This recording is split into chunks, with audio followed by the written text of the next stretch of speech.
Buongiorno, buongiorno. Ciao, Giacomo.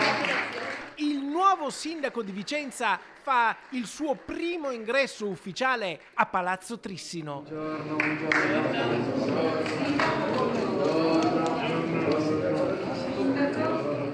Giacomo Possamai sale lo scalone d'onore che lo porta nella storica Sala Stucchi, dove riceve la fascia di sindaco.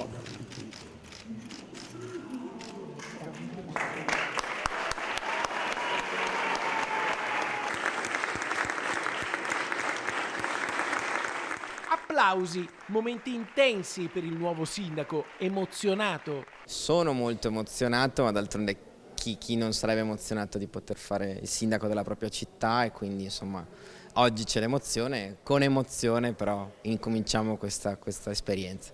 Poi l'omaggio ai caduti della guerra d'indipendenza per un percorso che inizia oggi.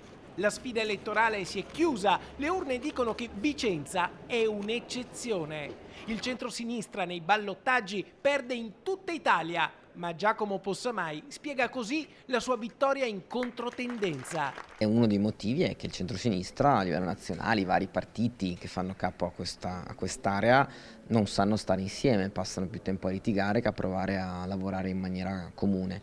A Vicenza abbiamo fatto un'altra cosa, cioè ci siamo messi al tavolo dall'inizio, ragionando su quali erano le cose che ci facevano stare insieme, i motivi di unità, e abbiamo fatto una campagna pulita, senza sbavature, con messaggi univoci, senza che nessuno abbia mai litigato o discusso, e i vicentini evidentemente hanno apprezzato questo tipo di impostazione. E così oggi nasce la nuova Vicenza a trazione PD. È un'alleanza con le altre città amministrate dal centrosinistra, Padova e Verona, per portare avanti politiche comuni.